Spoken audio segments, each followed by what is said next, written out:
Mesdames et messieurs, c'est officiel, le Barça est de retour à la règle du 1 pour 1. Et c'est pas moi qui le dis, c'est Tebas. Écoutez ça. Tebas a confirmé à Joan Laporta que le club catalan pourra opérer sur ce marché d'été sous la règle du 1 pour 1 du fair play financier de la Liga.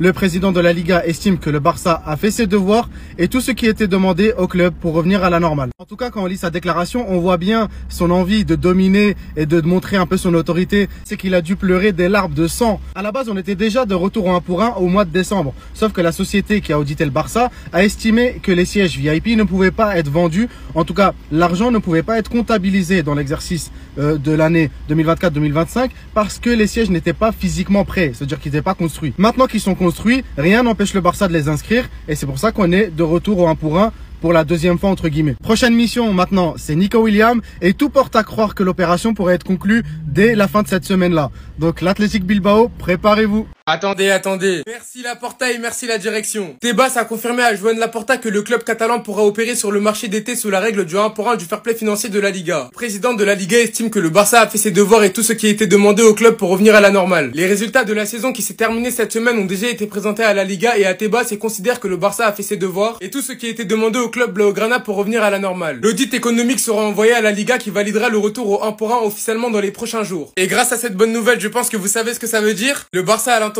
de payer la clause de Nico cette semaine. Le retour du 1 pour 1 permettra au Barça d'inscrire Joan Garcia et Nico Williams. Vis-à-vis du mercato, le Barça sera désormais tranquille. Il y aura plus de problème de gauche à droite. Nico Williams arrivera au Barça et sera inscrit directement. Et Tebas arrêtera enfin ses déclarations bizarres sur le Barça comme il l'a fait hier concernant Nico Williams. Barcelone ne peut pas inscrire Nico Williams à ce jour. C'est terminé. Après Nico Williams, s'il te plaît Deco, ramène-nous Cancelo et en toute fin de mercato si possible Rashford. Si t'arrives à nous faire ce mercato, crois-moi que plus personne va te toucher. Bref, en tout cas, n'hésitez pas à me donner vos avis dans les commentaires, histoire de savoir ce que vous en pensez. Et moi, je dirai tout ça.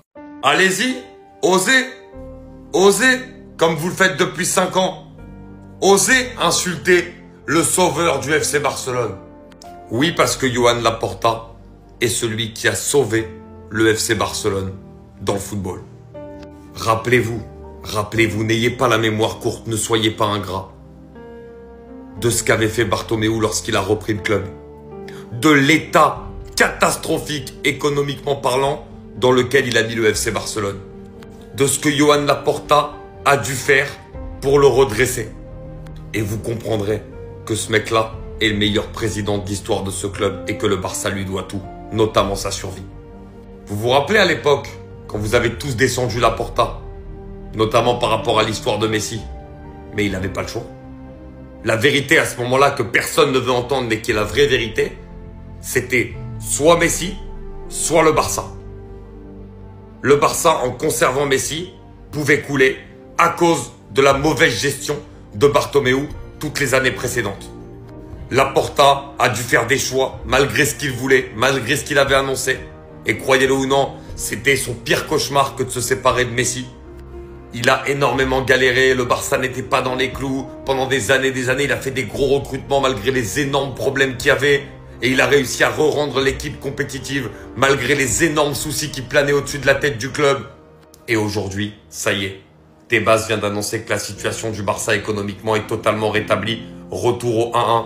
Et du coup, le Barça va enfin pouvoir opérer normalement, sans aucun problème comme il y a eu avec Olmo l'année dernière, sur le marché des transferts. Mais ça, on le doit à une seule personne, Joan Laporta, le sauveur du FC Barcelone. Aujourd'hui, c'est la fête, la vraie fête. Tebas a confirmé à Joan Laporta que le club catalan pourra opérer sur ce marché d'été sous la règle du 1 pour 1 du fair play financier. Et je sais qu'il y en a beaucoup d'entre vous qui savent pas c'est quoi cette règle. Alors j'ai essayé de vous faire de manière la plus simple. On est parti voir ChatGPT. La règle du 1 pour 1 c'est quoi? Si le Barça vend un joueur 20 millions ou réduit sa masse salariale de 20 millions. Comme par exemple ça a été le cas avec Clément Lenglet. Le Barça a arrêté son contrat, du coup le Barça a réduit sa masse salariale. Le joueur peut utiliser directement les 20 millions pour acheter ou payer un autre joueur. Là, les 20 millions, bien évidemment, c'est qu'à titre indicatif. Ça peut être remplacé par n'importe quelle autre somme. Avant, le Barça était limité par une règle plus stricte, genre 1 pour 4 ou 1 pour 3. Ça voulait dire que pour recruter un joueur pour 10 millions d'euros, il fallait en économiser 30 ou 40. Vous l'avez donc compris, la règle du 1 pour 1, c'est la règle la plus simple pour recruter sur le marché en Espagne. Le Barça a donc réussi quelques ventes cet été.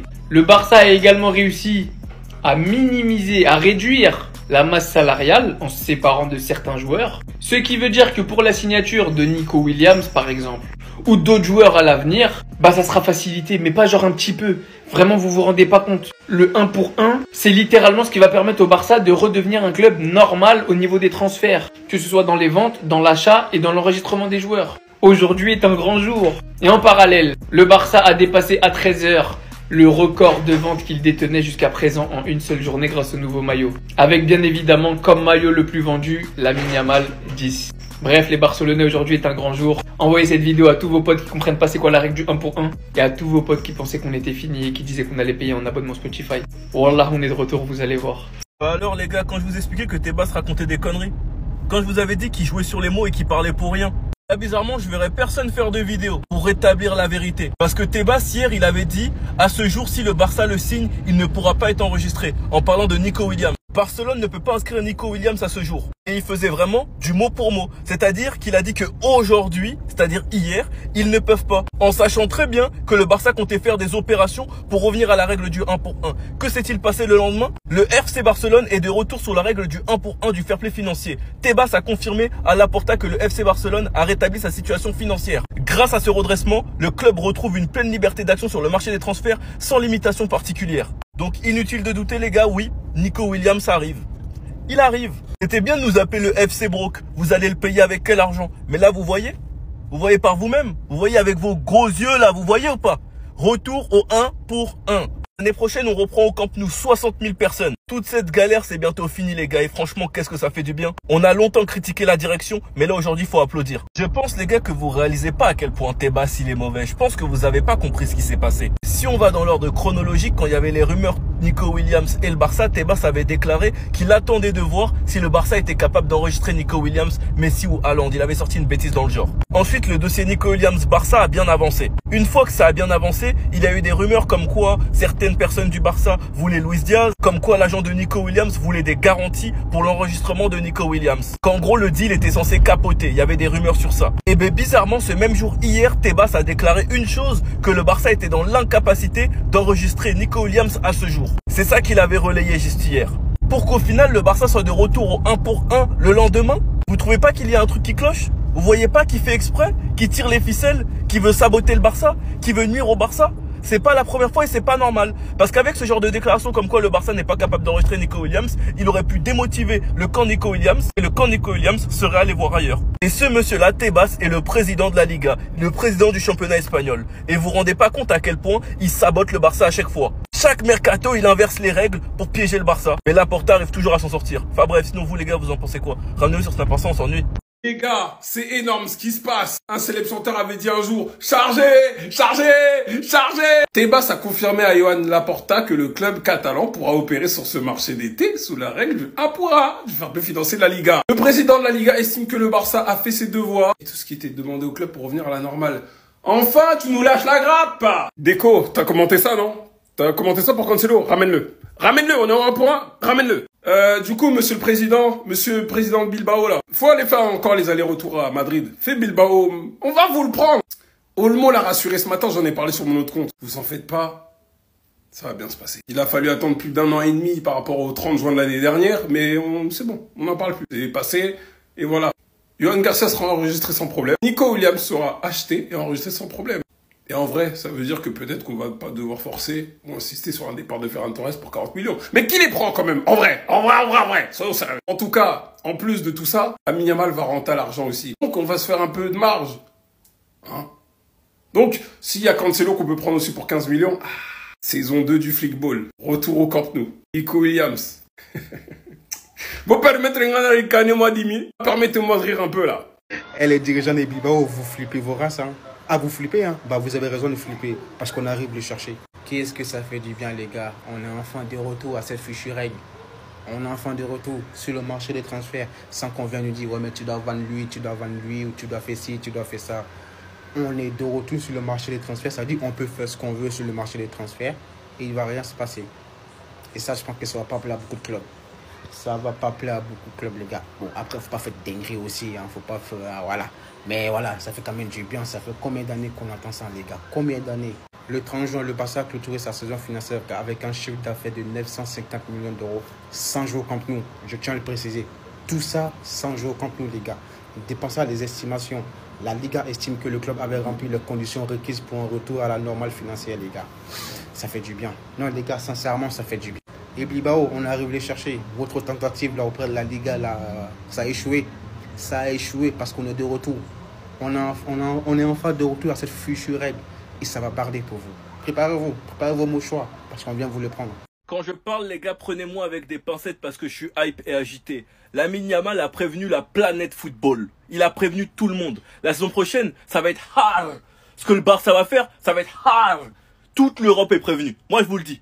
Toute l'Europe est prévenue. Barcelone doit se préparer. Juste Barcelone, Barcelone et le monde entier. Je serai incontrôlable, mon frère. Et on a profité pour taquiner un peu Madrid, vous connaissez, c'est un putain de Catalan, quoi, un putain de Massien. À partir du moment où son numéro est le maillot qui se vend le plus, alors qu'il a même pas officialisé son numéro, que la saison prochaine il sera accompagné de son acolyte, son meilleur pote, Nico Williams, le Barça de retour au 1 pour 1. Même Olmo rassure Nico Williams concernant le fait qu'il pourra se faire enregistrer, qu'il faut avoir confiance au Barça. Donc le flickball, le duo, Lamine Yamal, Nico Williams, Lamine Yamal, numéro 10, avec plein de supporters qui ont le numéro 10 au nouveau Camp Nou, 60 000 personnes. Mais vous êtes fous quoi?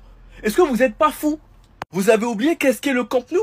Est-ce que vous vous rendez compte que 60 000 personnes pour la première rénovation du stade, sachant que quand le stade sera officiellement terminé, ce sera 100 000 ou 105 000 personnes, dites-vous que 60 000, c'est environ le Metropolitano. Et le Metropolitano, il est quand même terrifiant. Alors le Camp Nou, bien sûr qu'il a raison. Tenez-vous prêts. Sinon vous les gars, vous en pensez quoi? Ramenez-nous sur cette personne, on s'ennuie. Mais en vrai, venez, on parle sérieux. Imaginez, hein, si Yamal aurait joué la Coupe du Monde des clubs. Vous pouvez me dire tout ce que vous voulez. Il aurait eu une hype, mais de zinzin, mais il aurait fait des trucs dans cette compétition, mais vraiment, vous êtes pas au courant, en fait. Carrément, je vous le dis, hein, et au fond de vous, vous le savez, hein, les autres joueurs, là, qui le concurrencent au Ballon d'Or, les Dembélé, Vitinha, Mbappé, tout ça, ils ont tellement de chance, mais ils ont de la chance qu'il n'y avait pas Yamal à la Coupe du Monde des clubs, hein, parce qu'il aurait pris toute la lumière, il aurait pris toute la place. Parce que là, regardez-moi dans les yeux, hein, et osez me dire qu'il y a un prétendant actuel au Ballon d'Or, devant les matchs, qui vous a fait frissonner, qui vous a donné des frissons, qui vous a fait lever de votre canapé. Non, je vous jure que non. Certes, peut-être vous votez pas pour lui au Ballon d'Or, peut-être vous le mettez deuxième, troisième, même il y en a, ils le mettent cinquième. Il y en a, vous mettez Rafinha premier, il y en a, vous mettez Dembélé premier. Mais il y a une chose qui changera jamais, et on va encore le voir cette année, je vous le dis, c'est que Yamal, quand il joue au foot, il prend toute la lumière, il prend toute la place. Et je vous jure que s'il y avait le Barça à la Coupe du Monde des clubs, ça aurait fait comme l'Espagne avec la Ligue des Nations. Il aurait pris encore une fois toute la lumière. Il aurait pris toute la hype, il aurait fait des actions de zinzin, des buts, des passes, des caviar,